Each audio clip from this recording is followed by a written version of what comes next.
It's astonishing. All this is only 20 or 30 minutes from the heart of San Francisco. Not a human habitation in sight anywhere. I've been living out here for some months to write and to absorb an atmosphere that is different from the city, to try and find out what is the essential difference between the world of nature and the world of man.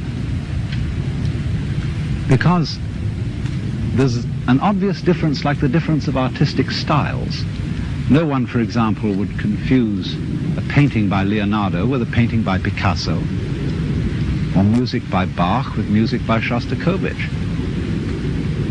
And in the same way, there seems to be a complete difference of style between the things that human beings do and the things that nature does, even though human beings are themselves part of nature.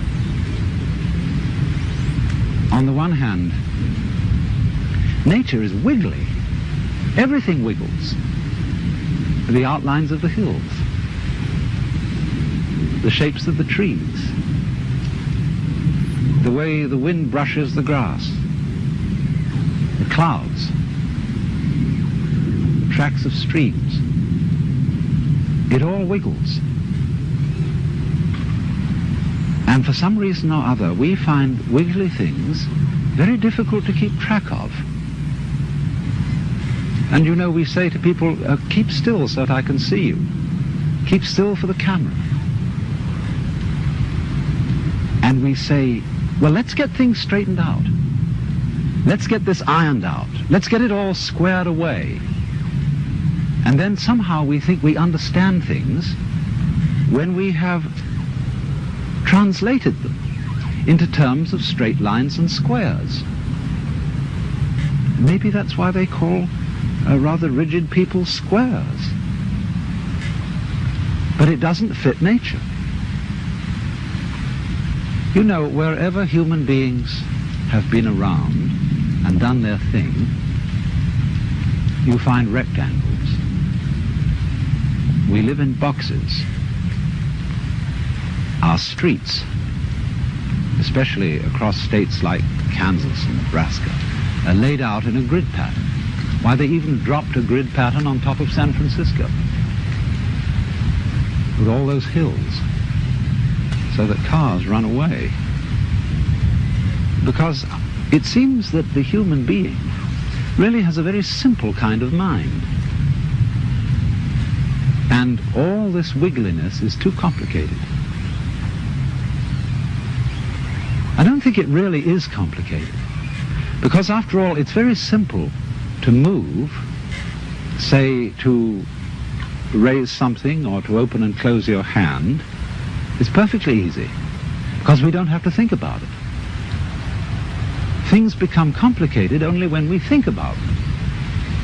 And that's because we're trying to translate them into a form of life which is very much simpler and cruder than the forms of life we're talking about.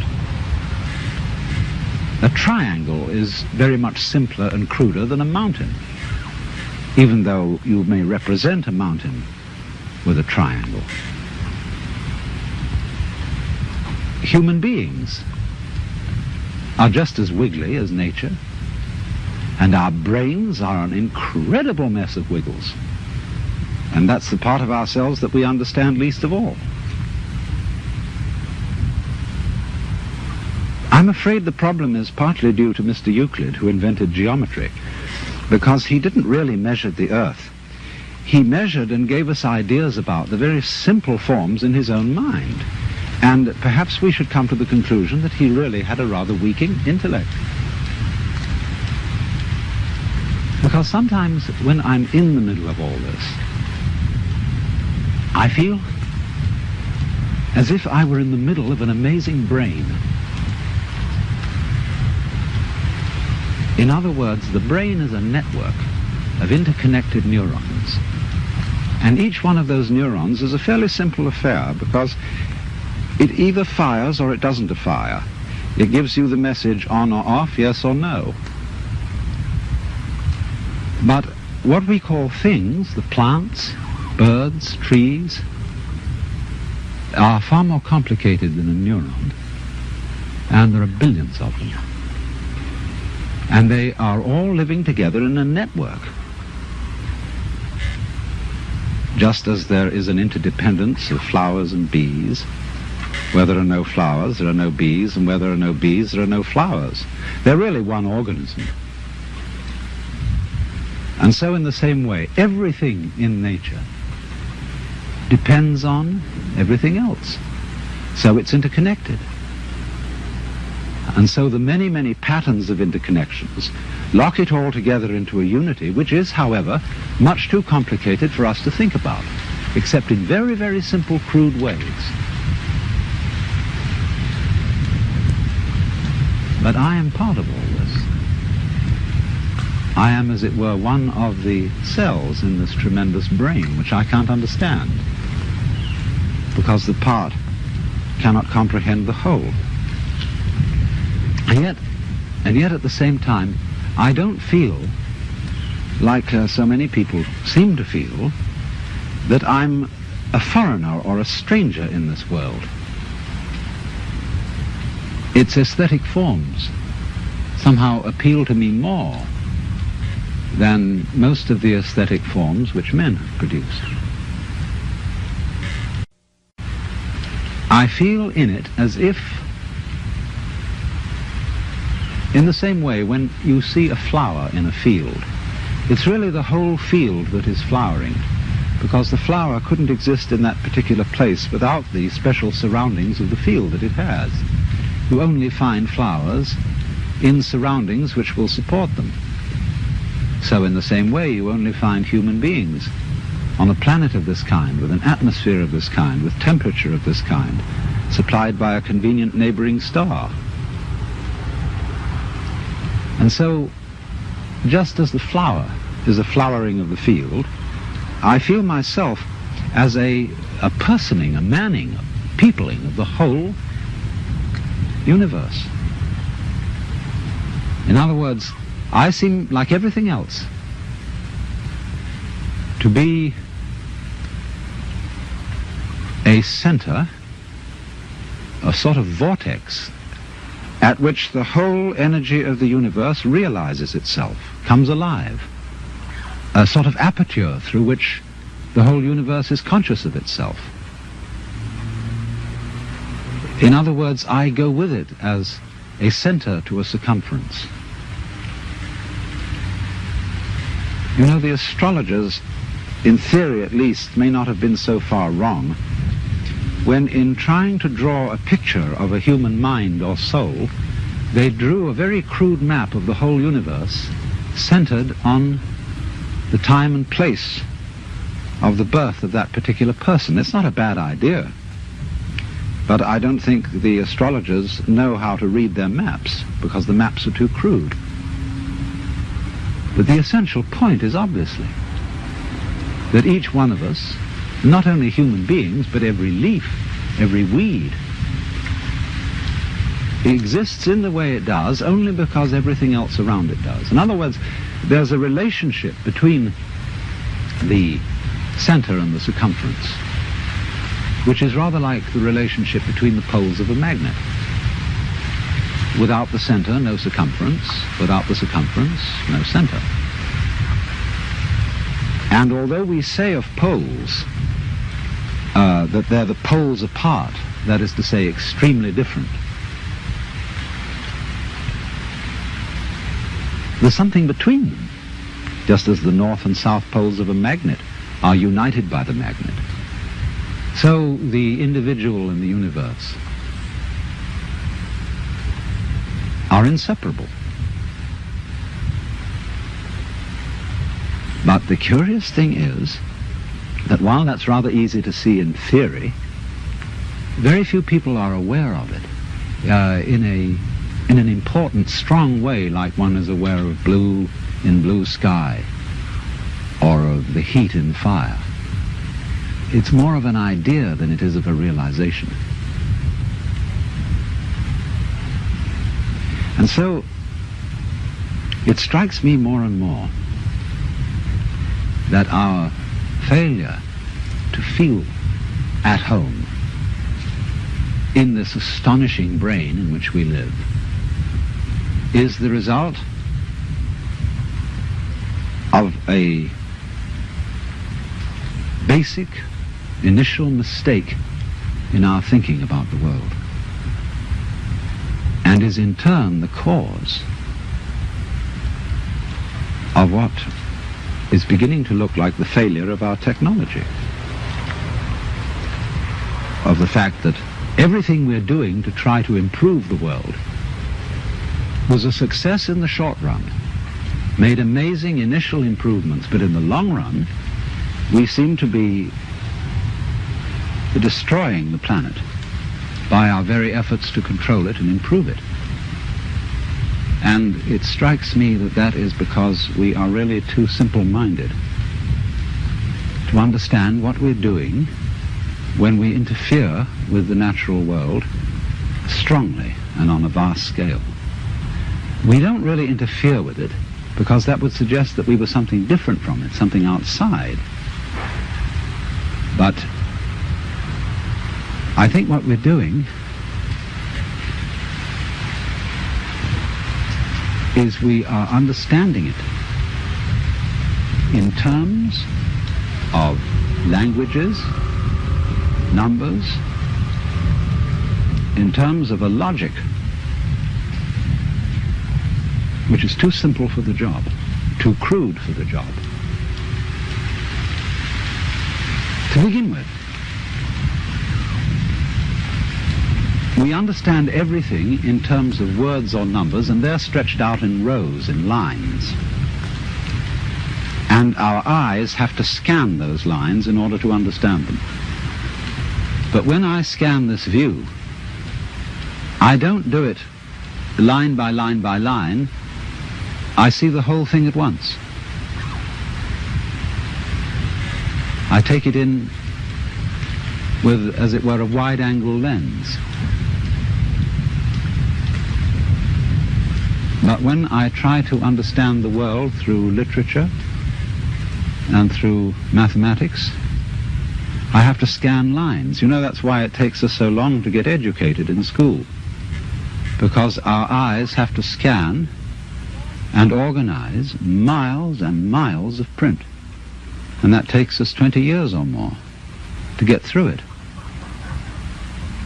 But life happens, changes go on too rapidly for that. Because you see, in the world, everything is happening all together everywhere at once. And meanwhile, we, with our myopic little minds, are working it out step by step. Of course, we are greatly assisted by the rapidity of the computer. But even so, the computer is still looking at things in rows as the magnetic tape goes through and is scanned by the computer. It's still all going along in a single track. And I suppose then our difficulty is that we have lamentably one-track minds in an infinitely many-tracked universe. And we may have to come to the alarming conclusion that the universe is smarter than we are.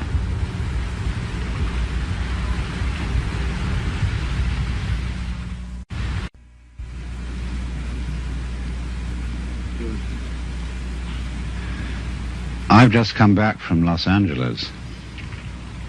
I was down there to meet with a group of rather important people, people in the movie industry, scientists and so on, who were considering calling a congress of the best minds in the world to meet in Los Angeles in the near future, to be a kind of planetary alarm conference. They wanted scientists and statesmen, religious leaders, and to do something to impress upon the world through all the media that we are in very serious danger of destroying the biosphere, that is to say, the whole envelope of living creatures which covers this planet, through pollution, overpopulation, nuclear fallout, poisoning of our food and very lack of food. And we met to discuss the problem of organizing this conference, and here were all these brilliant people. And it came over us that we really didn't know what we ought to say. I mean, you can scream and create a state of panic, but that won't do any good. And when it came down to it, we didn't know what we ought to say because we really don't know what to do. Some things that we might do, for example, to increase the food supply with high-yield crops, may be ecological mistakes. And so the consensus of almost everybody at the meeting was that in some way or other, the human race has to learn how to leave the world alone and let what is called the natural homeostasis, that is the self-balancing process of nature, take care of the mess. Now, how are we going to do that?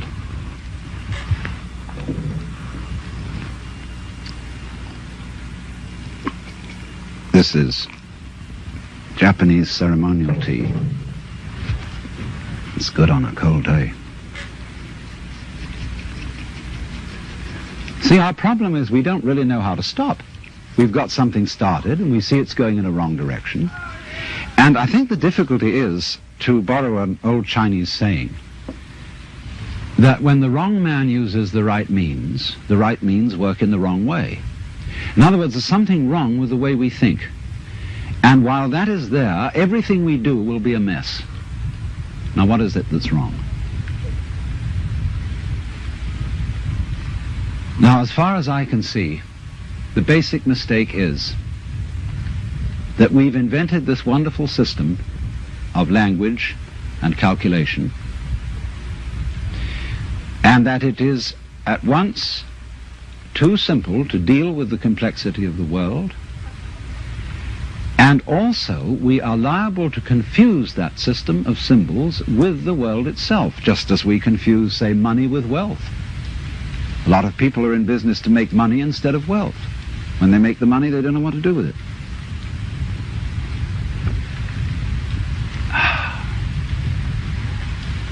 And so in the same way, we confuse happiness with status, and we confuse ourselves as living organisms which are one with this whole universe with something we call our personality. Now, what is our personality? Our personality is what we call our image of ourselves, and also our thought about ourselves, our idea of ourselves. This is the person. In other words, what people meet and understand, and what I understand as Alan Watts, is a big act which is not really me. Because in the image of Alan Watts, there are not all my unconscious processes, both psychological and physical. The construction of my brain is not contained in the concept Alan Watts, and the concept Alan Watts does not contain the inseparable relationships which I have with all the rest of the universe. And therefore that concept is a fraud. And when it's mistaken for the real me, there's a confusion, because if somebody says to me, Alan Watts, do something about it, the concept Alan Watts can't do anything. In other words, because it's only a concept, you can't make it lift a weight, just as 3 is a concept. 3, the number. You can't make just plain 3 do anything.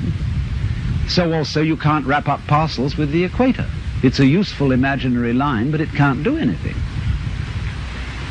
But we all feel that this concept of ourselves, which we call our personality or our ego, can do something, because we think it really exists. And I'll tell you why we think it exists. What happens when if I were to say to you, now look, what do you do? I think from just watching it in the ordinary way, when you say, now I really got to see that, what do? Notice that you tighten muscles all around here, that you frown a little, you clench your teeth perhaps. Now what has that got to do with seeing anything clearly? It has absolutely nothing to do with it. Same thing when you listen carefully. Now listen, catch everything that's said, or you start tightening up around your ears. That has nothing to do with hearing clearly. Now, from the moment we were little children, When teachers in class screamed at us, "Pay attention," we go tight in various ways, either to see or hear more clearly, to concentrate, or to will something which is supposed to be difficult to do. And that constitutes a habitual tension over the whole body that's there almost all the time. And that feeling of unnecessary tension is, as it were, the material sensation upon which we fasten this concept of I. We hang it on to that feeling. The concept is not us. The feeling of tension is completely phony. It has nothing to do with success in seeing, hearing, or acting. And so we get the marriage of an illusion with a falsehood, and that we call ourselves. And no wonder we feel cut off from everything, alienated, frightened of life and death. So what has to happen is we have to come back to a sane view of our own life, which is the way we really are, an organism functioning in terms of the whole environment, with the whole environment, instead of this funny little separate personality. But how are we going to do that? People say, oh, you can't change human nature overnight. You're asking us to give up the ego. And that's the most difficult of all things to do. Actually, it isn't, because the ego doesn't exist. But of course, if you try to give up your ego with your ego, then it'll take you to the end of time. Because this is the point. You can't transform yourself. You can't make yourself sane. You can't make yourself loving. You can't make yourself unselfish. And yet it's absolutely necessary that we be that way. It's absolutely necessary. If we are going to hand over the direction of nature to nature, which is what it comes to, it's absolutely necessary that we let go of ourselves, and it can't be done. Not by anything that we call doing it, acting, willing, or even just accepting things. You can't do it. Why? Because you don't really exist as that kind of a separate ego or personality. It's just an idea based on a phony feeling. So when it comes down to it, it's shocking news for us, for the human race, for our pride. You're only making a mess by trying to put things straight. You're trying to straighten out a wiggly world, and no wonder you're in trouble. So you can't do anything. So you can't transform yourself. And what can you do? What happens then if you actually realize you've come to a dead end? And the human race has come to a dead end, in my opinion. What then? Commit suicide? Or is there something else? What happens when you just wait? There's nothing you can do. You watch. And all you see is what goes on that is happening of itself. You're breathing, the wind is blowing, the trees are waving, your blood is circulating, your nerves are tingling. It's all going on of itself. But you know, that's you. That's the real you. The you that goes on of itself. It's not the symbol. It's not the person. It's you that's happening, as when you breathe.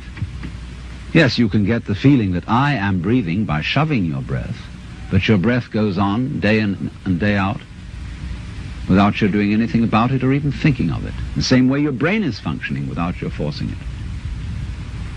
So when you come to a dead end, and we are individually and socially now in 1971 at a dead end, this is the moment of which it is said man's extremity is God's opportunity. Because we have to stop. And when we stop, we find a world that is happening rather than being done, being shoved. And that happening as distinct from doing, is our fundamental self. And our fundamental self is not something just inside the skin. It's everything around us with which we connect. When you look out of your eyes at nature happening out there, you're looking at you. I'm not going to say what we should do from then on, but simply that before we think of doing anything in this critical situation,